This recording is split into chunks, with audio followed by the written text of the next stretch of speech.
রাধে রাধে। আপনারা সবাই কেমন আছেন? আশা করি আপনারা সবাই ভালো আছেন। আমি আপনাদের সাথে আবার একটা নতুন ব্লগ শেয়ার করছি। এই ব্লগটা হলো এয়ারপোর্টের ব্লগ। মানে আমরা যখন যে দেশের বাড়িতে আসছিলাম, তো মুম্বাই এয়ারপোর্টে আমি কিছু ভিডিও শ্যুট করছিলাম, তো সেইগুলো আপনাদের সাথে শেয়ার করছি। যখন আমরা এয়ারপোর্টে পৌঁছালাম, তো গাড়ি থেকে যখন ব্যাগ নামাচ্ছিলাম, তো আমার একটা ব্যাগ পাচ্ছিলাম না, তো ভাবলাম যে ঘরেই রেখে আসি। তো পাশের বাড়ির ভাবিকে আমি কল করে জিজ্ঞাসা করলাম যে গেটের বাইরে কোনো ব্যাগ আছে কিনা, তো সে বলল না, ব্যাগ নেই। এখানে দেখো আমরা চেকিং করছিলাম, আর চারিদিকের পরিবেশটা তো আপনাদেরকে সবাইকে আগেই দেখালাম যে কত সুন্দর লাগছে। চারিদিকে গাছপালাও আছে আর লোকজন মোটামুটি আছে এখানে। তো এখানে আমরা বোর্ডিং পাস করছিলাম, আর আমরা গেট নাম্বার 2-তে খাড়া ছিলাম। আর উপরের পাঙ্খাগুলো দেখো এক পাক করে ঘুরছিল। এখানে আমার বেটা আমাকে বলছিল, মামি তোমার আধার কার্ডটা দাও। তো কিছুক্ষণ পরে আবার ও বলল, না পাপার কাছে আছে মামি, দিতে হবে না। আর এদিকে দেখো চারিদিকটা কত সুন্দর লাগছে। আর এখানে দেখো একটা পুলিশ আছে, তো বোর্ডিং পাস করছিল। তো বোর্ডিং পাস যখন করছিল, আর আমি তখন সেলফি ক্যামেরাতে কিছুটা ভিডিও করছিলাম। আর আমার পেছনে দেখো একটা ভাই সাহেব আছে, তো শুধু মোবাইলটা নিয়ে দেখছিলাম, মাঝে মাঝে ওয়াচিং করছিলাম আমি। দেখো এখানে তো আমাদের গেট পাস হয়ে গেছে। তারপর আমরা ট্রলিটা নিয়ে আগে যাচ্ছিলাম। তো ট্রলিটা অনেকটা ভারী ছিল, তো আমি নিয়ে যেতে পারছিলাম না। তো হাজব্যান্ড আমার কাছ থেকে নিয়ে ও ট্রলিটা নিয়ে যাচ্ছিল। আর দেখো আমার বেটা আগে চলে গেছে, তো ও আগে চলে গেছে, আর ওইখান থেকে আমাকে ঘুরকে দেখছিল, কেননা আমি ট্রলিটা নিয়ে যেতে পারছিলাম না বলে। আর তারপর দেখো হাজব্যান্ড আমার কাছ থেকে নিয়ে ট্রলিটা আগে এগিয়ে গেল। এয়ারপোর্টের ভেতরে প্রবেশ করার পরে ডান দিকে একটা ওয়াইনের শপ আছে, তো ওই শপে একটা পোস্টার লাগা হওয়া আছে। তো ওই পোস্টারটা আমি আপনাদের সাথে শেয়ার করছি। দেখো এটা হলো অজয় দেবগান, আর আমার ফেভারিট অ্যাক্টার্স হলো অজয় দেবগান। কাজল আর কাজলের ছেলেকে তো আমি দেখেছি কালী পুজোর সময়, আর অজয় দেবগানকে দেখি না। তো কালী পুজোর সময় আসে অজয় দেবগানও পূজাতে, কিন্তু ওই সময় আমি কোনোবারে পৌঁছাই না। তো কাজলকে দেখেছি আমি। লাইনে দাঁড়িয়েছিলাম অনেকক্ষণ ধরে, তো আমাকে খুব জল পিপাসা পাচ্ছিল। তো হাজব্যান্ডকে বললাম যে আমি জল কিনতে আছি। তো এই যে পেছনে দেখো একটা শপ আছে, তো ওই শপ থেকে আমি জল কিনেছিলাম। তো কিনে নিয়ে তারপরে চলে আসছি। আর অন্যদিকে একবার আমি সাইডের দিকে গিয়েছিলাম, মানে যেদিকে টয়লেট আছে ওদিকে গিয়েছিলাম।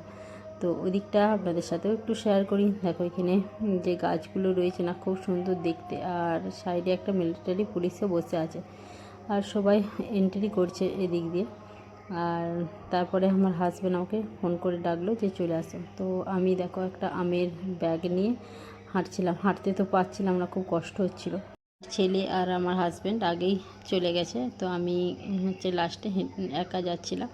আর দেখো যেই কোথাগুলো সব লাটকিয়ে রেখেছে, ওইগুলো কত সুন্দর লাগছে। পিঙ্ক কালারের ফুলগুলো হেবি সুন্দর লাগছিল। আর নিচেতে বহুত সারা স্টোভ বসানো ছিল আর্টিফিশিয়াল, তো খুব ভালো লাগছিল দেখতে। আর চারিদিকটা আপনাদেরকে দেখাচ্ছি, কত সুন্দর এয়ারপোর্টটা, খুব ভালো লাগছিল। তো এর থেকে ইন্টারন্যাশনাল যে এয়ারপোর্টটা আছে মুম্বাই, তো ওটা খুব সুন্দর। আর আমি লেট করছিলাম আসতে বলে, তো আমার হাজব্যান্ড এখানে দাঁড়িয়েছিল। তো আমাদের বোর্ডিং পাস হয়ে গেল। তো ওখানে আমরা অনেকক্ষণ ধরে বসেছিলাম এক জায়গায়। তো এখানে দেখো অনেক শপ আছে, তো এই সবগুলো আমি একটু একটু করে তোমাদের সাথে শেয়ার করব। আর এখানে আমার বেটা নাস্তা করছিল।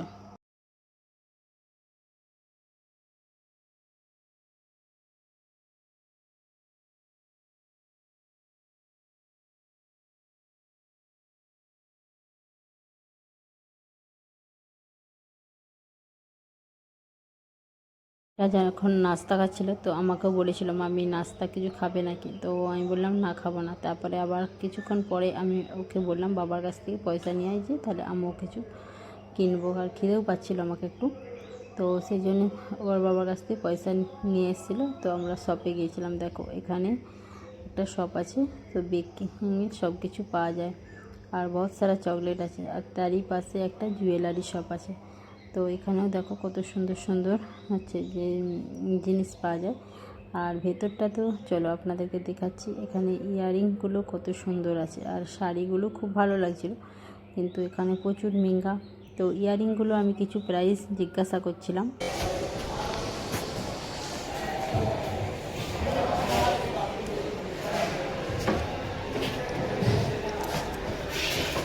इसका कितना रेंज है? ये 1500 का, बाकी ये 700 800 कैसे, ये पेंडेंट और ये इयरिंग है, और ये रेगुलर यूज़ का 150 से 170। बाकी इसका कलर वगैरह जाएगा नहीं। अमेरिकन डायमंड এই শপটার অপোজিটে দেখো একটা মেডিকেল স্টোর আছে। তো এখানে বিভিন্ন রকমের মেডিসিন ও হ্যান্ড ওয়াশ এসব সামগ্রী পাওয়া যাচ্ছিলো। তো তারপর হাজব্যান্ড বললো যে ডাকছিল আমাদেরকে, তো আমরা ওর থেকে অনেকটা দূরে ছিলাম, সেই জন্য কল করে আমাদেরকে ডাকলো। আর দেখো এখানে আমার বেটা ডোনেট কাটছিল। তারপর আমরা এখানে লাইন দিয়েছিলাম প্লেনের ভেতরে যাওয়ার জন্য, বা এখানে বোর্ডিং পাস করার জন্য আবার। তো এখানে অনেকক্ষণ থেকে দাঁড়িয়েছিলাম আমরা। তো তারপরে দেখো অ্যাটলিস্ট বাসে করে আমরা গোটা এয়ারপোর্টটা ঘুরছিলাম।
অ্যাটলিস্ট আমরা যে প্লেনের কাছে পৌঁছে গেছি। তো এখানে আমাদেরকে গাড়ি করে নামিয়ে দিল। আর দেখো সবাই প্লেনের ভেতরে যাচ্ছিলো। তো আমরা এখানে প্লেনের ভেতরে অ্যাটলিস্ট পৌঁছে গেছি। তো আমি প্লেনের ওপরে পৌঁছে যাওয়ার পর তো বাইরের দিক থেকে একটুখানি ভিডিওটা করেছিলাম, সেটা আপনাদের সাথে একটু শেয়ার করে নিলাম। আর দেখো কত সুন্দর লাগছে। আর দূরে একটা প্লেন আছে হোয়াইট আর অরেঞ্জ কালারের, ওটাও খুব ভালো লাগছিল দেখতে। আর এখানে আমি কিছুক্ষণ ছিলাম, তারপরে প্লেনের ভেতরে গিয়েছিলাম। তো প্লেনের ভেতর থেকেও কিছু বাইরের সিন আমি আপনাদের সাথে শেয়ার করছি। এটাও খুব ভালো লাগছিল দেখতে। তো আর এখানে দেখো একটা ভাই ফটো তুলছিল। তো মোবাইলটা লাইটটা শায়দ কম করে রেখেছিল, তো একটু আড়াল করে লাইটটা বাড়িয়ে নিল। তারপরে আমরাও প্লেনের ভেতরে পৌঁছে গেছি। তো প্লেনের ভেতরটা আপনাদের সাথে একটু শেয়ার করি। ভেতরে গিয়ে আমাদের কাছে কিছু লগেজ ছিল, সেইগুলো আমার হাজব্যান্ড উপরটা রেখে দিয়ে ও মোবাইলটা নিয়ে ক্রিকেট দেখছিল। আর আমার ছেলে পাশে বসেছিল এখানে। আর আমি চারিদিকটা যে ভিডিও করছিলাম। তো আমার হাজব্যান্ডকেও এখানে বলছিলাম যে আমার দিকে এদিকে তাকানোর জন্য। তো একটা আমি সেলফি নিয়েছিলাম এখানে। আর আমাদের সিধা একটা দেখো চশমা পরে একটা যে ছেলে ছিল, তো ও আমাদের দিকে ঘুরকে একটু দেখছিল। আর পুরো যে পেছন দিকেও দেখো কত সিট আছে। অ্যাকচুয়ালি আমাদের যে প্রথমের দিকে সিট পড়েছিল এবারে। তো পেছনের দিকে তো অনেকজন আছে, তো আমার হাতে এক টিকিট ছিল, তো আমার বেটাকে বললাম টিকিটটা রেখে দেওয়ার জন্য, তো ও টিকিটটা রেখে দিল। তো তারপরে দেখো ক্রিকেট দেখতে হচ্ছে ব্যস্ত হয়ে গেল, আর আমি দেখো ভিডিও করছিলাম চারোদিকটা। আর তখন প্লেনের ভেতর থেকে বাইরের দিকটা যখন ভিডিও করছিলাম পুরো জ্বলে যাচ্ছিলো, তো সেরকমভাবে আর ভিডিও করছিলাম না, এখানে বন্ধ রেখেছিলাম কিছুক্ষণ। তো দেখো এবারে আমি যখন বাইরের দিকটা একটু দেখছিলাম, তো সবাই হচ্ছে যে কেউ আর নিচেতে ছিল না তখন, আর সবাই প্লেনের ভেতরে হচ্ছে চলে আসছিলো। আর আমার আগেতে একটা পুরোহিত যে ছিল সেও চারিদিকটা দেখছিল, দেখো পেছন দিকে একটা ছেলে ছিল, তো হচ্ছে আর চোখে চোখে আমাকে দেখছিল। আর এখানে দেখো একটা ছোট্ট গাড়িতে করে একজন আসছিল, দেখো একটা দাদা ভাই হেঁটে হেঁটে আসছে। তো ও আমরা যেই সিঁড়িটা হচ্ছে চড়ে ফ্লাইটে উঠেছিলাম সেই সিঁড়িটাকে হাঁটানোর জন্য, তো এখানে দেখো হাঁটাচ্ছিল মানে সরাচ্ছিল। তো কীভাবে সরায় এটা আমি কোনোদিনও দেখি না, তো এই ফার্স্ট টাইম দেখলাম। তো পায়ে করে কিছু তো একটা নিচের দিকে করে দিল, তারপরে আবার সেটাকে একটু ঠিলে ঠিলে সরাচ্ছিল। তো সরাচ্ছিল যখন, তখন 3-4 জন তো ছিল ওখানে, আর সবাই দেখো একসাথে হচ্ছে যে পুশ করছিল। তো সেটাকে সরিয়ে দিল। আর ওইখানে কিছু ব্ল্যাক কালারের থলিতে কিছু সামগ্রী ছিল, সেগুলো এই সিঁড়িটাকে সরিয়ে নিয়ে যাচ্ছিল। তারই সাইডে আমি দেখলাম যে ব্ল্যাক কালারের থলিতে কিছু ভরা আছে, তো ওইগুলো অনেকখান থেকে ওখানে ছিল। তো সিঁড়িগুলো সরিয়ে তো সবাই এদিক ওদিক করছিল। আর অন্যদিকে যে একটা সিঁড়ি ছিল সেটা কেউ সরিয়ে নিয়ে যাচ্ছিল এরকম। তো একটা গাড়িতে করে ওটাকে টেনে নিয়ে যাচ্ছিল। কিছু শায়দ প্রবলেম হয়েছে নাকি বলতে পারবো না, তো ওটা ওখান থেকে হচ্ছে গাড়িতে করে টেনে নিয়ে যাচ্ছিলো। আর এটা একটা সিঁড়ি ছিল, তো এটাকে এখানেই এখন হচ্ছে দাঁড় করিয়ে রেখেছে। আর একটা ভাই সাহেব ও ভেতর থেকে কিছু কালো কালো থলি দিয়ে প্যাক করে কিছু এখানে রাখছিল, জানি না এগুলো কি, আমি কোনো দিন এইভাবে তো আমি দেখি না, আগেও যে অনেকবার ফ্লাইটে গেছি সব দেখি না। তো কিছুক্ষণ পরে একটা গাড়ি আসলো, তো গাড়িতে এখানে যতগুলো কর্মচারী ছিল সবাই ওই গাড়িতে उठे। इस समय आपकी कुर्सी की पेटी बंदी होनी चाहिए। कुर्सी की पेटी इस तरह से बांधे, कसने या ढीली करने के लिए इस तरह, और पेटी खोलने के लिए इस तरह फ्लैप उठाए। जब भी सीट बेल्ट साइन ऑन हो कृपया अपनी कुर्सी पर ही बैठे रहे और कुर्सी की पेटी बांधे रखें। Emergency exits. This aircraft has 8 emergency exits which are clearly signed out through the cabin. The exits are being pointed out to you now. Please be aware that the nearest exit may be behind you. In an event of evacuation, leave all hand baggage behind. Sharp objects or high-heeled shoes must be removed as they may tear the slide. Should you need assistance in finding the emergency exit, low-level lighting will illuminate as being pointed out to you now by the cabin crew. इस विमान में 8 द्वार है और सभी पर science लगे हैं। हमारे कैबिन क्रू अभी आपातकालीन द्वार पर लगी है एग्जिट पाथ लाइट्स, जैसे क्रू अभी दिखा रहे हैं, आपकी मदद करेंगे। Oxygen mask. The panel above your head contains your emergency oxygen supply. Should there be a change in cabin pressure, mask like this will drop down from the panel above you.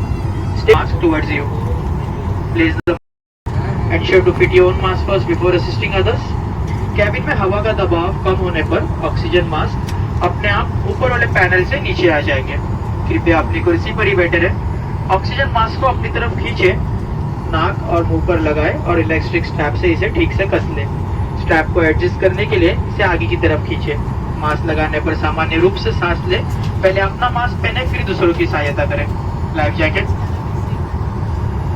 Your life jacket is located underneath your seat. To put it on, slip it overhead, pass the strap around your waist and attach the buckles at the front. To inflate, pull down sharply on the red toggle. The life jacket can be topped up by using the mouthpiece provided. A light will illuminate automatically when in contact with water. Do not inflate your life jacket until you are outside the aircraft. Raksha jacket एक pouch में आपकी कुर्सी के नीचे रखी है। यदि aircraft को पानी पर उतरना पड़े तो इसे पाउच से बाहर निकालें। सर के ऊपर से पहनकर स्ट्रैप्स को कमर के आसपास ले जाएं और सामने बकल लगा दें। स्ट्रैप्स को खींचकर इसे टाइट कर लें। रक्षा जैकेट फुलाने के लिए लाल टैग को खींचे या लाल ट्यूब में हवा भरें। ध्यान आकर्षित करने के लिए आपके रक्षा जैकेट पर एक बत्ती लगी है जो पानी में जाती ही जल उठेगी। रक्षा जैकेट को एयरक्राफ्ट से बाहर निकलते समय ही फुलाएं। Safety card. For further information, on safety features of this aircraft, you will find a safety card located in the seat pocket in front of you. This contains detailed information on exit operation as well as the brace position you must adopt in an event of emergency landing. We do ask to take few moments to review this prior to take off. Aircraft की सुरक्षा features की अधिक जानकारी आपके seat pocket में रखे सुरक्षा नियम कार्ड में दी गई है। इसमें निकास क्रिया के साथ साथ आपातकालीन स्थिति के दौरान जाने वाली ब्रेस पोजीशन की भी पूरी जानकारी है। कृपया इसे टेक ऑफ से पहले ध्यान से पढ़ें। The cabin crew will now perform a final check of position. Your tray table is closed and your window blinds are open. We would like to thank you for your attention and wish you a pleasant flight. Cabin crew अब final cabin check करेंगे। कृपया अपनी कुर्सी की पेटी बांध ले, कुर्सी सीधी रखें, ट्रे टेबल बंद करें और विंडो शेड्स को खुला रखें। ध्यान देने के लिए बहुत बहुत धन्यवाद।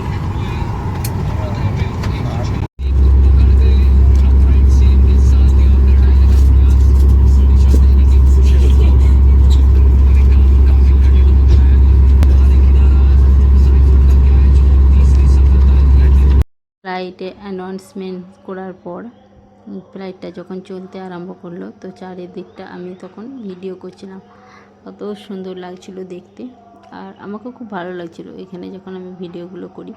হয়তো পরিষ্কার আসে না, কেন কাঁচের ভেতর থেকে আমি ভিডিওটা করছিলাম তো সেই জন্য। আর এখান থেকে অনেকটা রাউন্ড আমাদেরকে নিয়ে গিয়েছিল ফ্লাইটে, আর তারপরে উড়ান ভরেছিল। তো আমাকে তো খুব ভালো লাগছিল এখানে। আমি এই দিনের বেলা এরকমভাবে ফ্লাইটে কোনো দিন চালিনি। যতবার আমি ফ্লাইটে এসেছি কিনা মুম্বাই থেকে রাত্রেবেলায় এসেছি, আর দিনের বেলা এই আমার ফার্স্ট টাইম। দেখো এখানে একটা ফ্লাইট টার্নিং নিচ্ছিল আর ভালো লাগছিল। আর ওই সময় ভিডিওটা যখন আমি করি তারপরে কিছুক্ষণ আমি ভিডিওটাকে পোজ করে দিয়েছিলাম। তো চারোদিকটা দেখো, এয়ারপোর্টের যে সাইডের মানে ঘর বাড়িগুলো যে আছে সেগুলো কত সুন্দর লাগছিল দেখতে। আর এক জায়গায় তো এত সুন্দর সিনারি ছিল, তো সেইখানটা আমি ভিডিও করেছিলাম কিন্তু ভিডিওটা অন করতে ভুলে গিয়েছিলাম। তো সেই জায়গাটা আমি খুব মিস করছি। তো সেই জায়গাটা আপনাদের সাথে আমি শেয়ার করতে পারলাম না, ভিডিওই করা হয় না বলে। আর দেখো এটা হলো মুম্বাই এয়ারপোর্টের বাইরের দিকটা। যে দেখো এয়ারপোর্টের সামনে কত বাড়ি আছে, জানি না ওরা রাত্রে কিভাবে ঘুমায়, এত আওয়াজ হয় ফ্লাইট যখন উড়ে। আর ফার্স্ট টাইম দেখে তো খুব খুশি হলাম যে এয়ারপোর্টের বাইরে এত সুন্দর সুন্দর সব বাড়ি আছে, তো ভালো লাগছিল দেখতে। দেখো প্লেনটার গতিটা একটু বেড়ে গেল। তো আমার বেটা তখন জিজ্ঞাসা ছিল, মামি এখন কি ফ্লাইটটা উড়বে? তো আমি ওকে বললাম না, এখনও কিছুক্ষণ রানিং করবে তারপরে ফ্লাইটটা উড়বে। তো আমার হাজব্যান্ড ওকে বলছিল যে একটু পরে উড়বে। তো আমি নমনকে বলছিলাম যখন উড়বে তো উড়ার পরে যে মুম্বাই শহরটা কেমন দেখতে সেটা আমি যে দেখব। আর ওকে বলছিলাম তো আমি ভিডিও করব। তো দেখো ওইদিকে আরও সব এরোপ্লেন খাড়া আছে। আর দেখো আমাকে তো এখানে নমন বলছিলাম আমি মোবাইলটা রেখে দাও, যে ভিডিও করতে হবে না, কিন্তু আমি বলি না।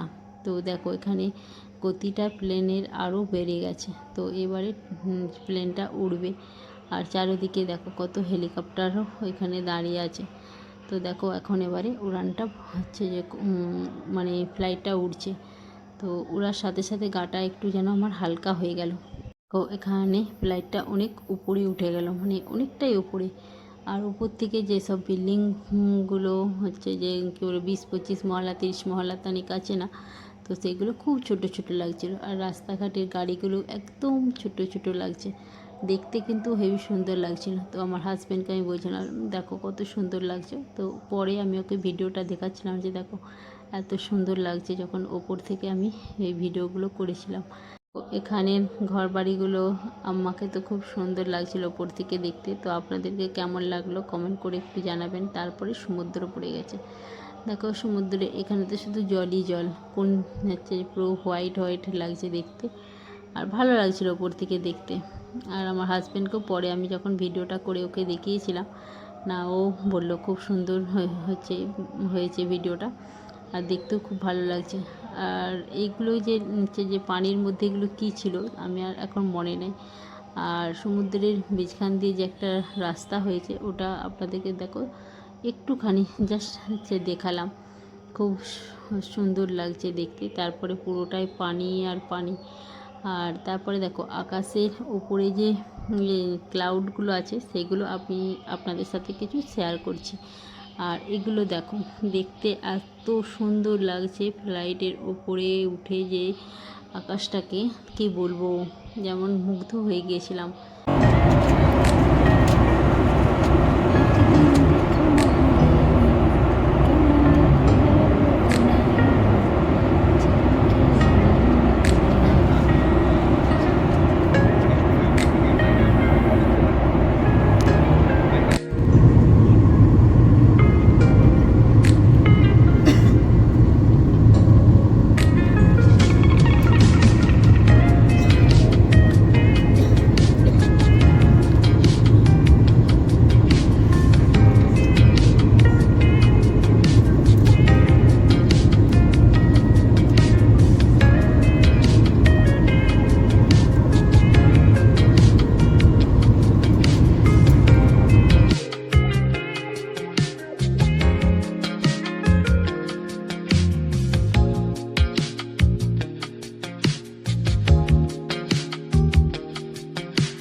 তো কিছুক্ষণ পরে রাতেরও সিন আপনাদের সাথে আমি শেয়ার করলাম। তো তারপরে দেখো এয়ারপোর্টের ভেতরে আমরা যখন ল্যান্ডিং করবে তখন ভেতরের প্লেনের লাইটটা বন্ধ করে দিয়েছিল একবার, তো কিছুই দেখতে পাচ্ছিলাম না। তো দেখো এখানে আমরা প্লেন থেকে আমি ল্যান্ড করব কলকাতা এয়ারপোর্টে। তো কলকাতার এয়ারপোর্টে যখন ল্যান্ড করলাম, দেখো কলকাতার পরিবেশটা কীরকম লাগছে, খুব সুন্দর লাগছে দেখতে, পুরো চারিদিকে লাইটিং এত সুন্দর লাগছে কি বলবো আপনাদেরকে।